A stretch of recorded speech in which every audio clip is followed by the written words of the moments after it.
తర్వాత కంటెంట్ చెప్పారు. లైన్ చెప్పిన తర్వాత అసలు నాకు ఈ లైన్ బాగా వర్కౌట్ అవుద్దని నాకు అనిపించింది. ఎప్పుడైతే ఆవిడ ఆ లైన్ చెప్పారో అప్పుడే అనిపించిందన్నమాట. ఇది ఇప్పుడు కాదు, ఎప్పుడు 90స్‌లో కాదు, 2000 కాదు, 2025 కాదు, ఎప్పుడు తీసినా సరే ఈ లైన్ అనేది ఫ్రెష్‌గానే ఉంటదనిపించింది నాకు.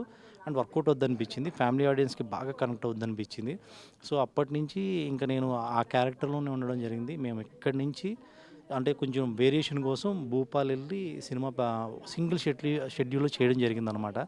సో, ఇక్కడంటే మనకి జనరల్‌గా ఏదైనా చిన్న చిన్న ప్రాబ్లమ్స్ వచ్చినా ఓ రోజు షూటింగ్ ఆపేసి ఇంకో రోజు చేసుకోవచ్చు. కానీ భూపాల్ లాంటి స్టేట్‌కెళ్ళినప్పుడు ఇక్కడి నుంచి ఇంకో ఆ స్టేట్‌కి షూటింగ్ ఆపేస్తే ప్రొడ్యూసర్‌కి చాలా నష్టం జరుగుద్ది. కంటిన్యూస్‌గా సింగిల్ షెడ్యూల్‌లో చేయాలి.